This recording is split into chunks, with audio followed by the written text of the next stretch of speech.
Welcome to the unit on cellular communication. In this section, we will learn how individual cells are able to talk to each other over both long and short distances.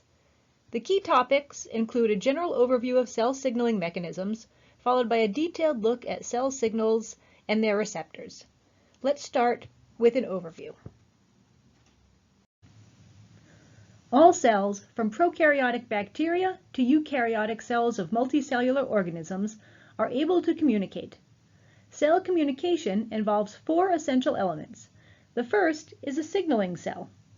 This is the cell that initiates the communication.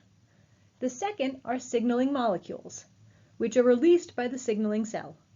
You can think of the signaling molecules as the voice of the cell. The signaling molecule is then recognized by receptor proteins found on the surface of the responding cell. The receptor proteins are essential because they function as the ears of the responding cell. After the signal binds the receptor, it will cause a change, a response, in the responding cell. The response by the responding cell occurs in four steps. The first step is initiated by the binding of the signaling molecule to the receptor. This binding causes receptor activation. Once activated, the receptor transmits a message to the cell through the cytoplasm in a process called signal transduction. Signal transduction involves multiple proteins where the first activated protein goes off and activates a second protein, which then activates a third protein, and so on. This message can remain in the cytosol or go to the nucleus. The third step is the cellular response. The response will depend on what the signal-receptor pair was and what type of cell it is that is responding. Cellular responses can include activation of enzymes, changes in gene expression, production of additional signals, and can cause the cell to divide or change shape. The last step is then termination of the signal so that new signals can be received.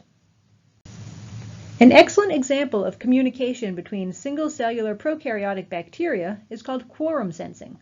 Quorum sensing is a way for bacterial cells to measure the number of cells in their population and cause a cellular response only when cell numbers are at sufficient levels. In this example, the bacterium Streptococcus pneumoniae constantly produces a signaling peptide which can bind to the receptor on the surface of cells.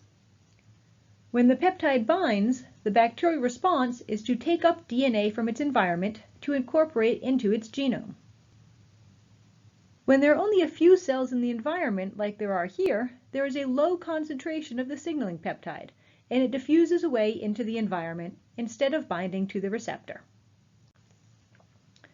However, if there is a high density of bacteria present, the peptide is made at high levels, and the result is a cellular response which causes the uptake of environmental DNA into the cell. In multicellular organisms, the distance between communicating cells varies depending on the cells that are communicating.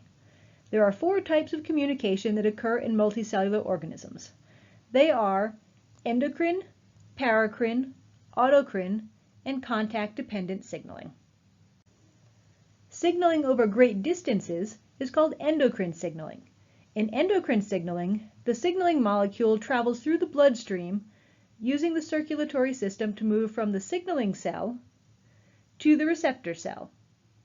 Good examples of endocrine signaling molecules are estrogen and testosterone, which must travel from the signaling cells in the ovaries or testes through the bloodstream to target cells in various tissues. Paracrine signaling involves two cells that are close to each other, so the signaling molecule only needs to travel a short distance in order to bind to the neighboring cell's receptor.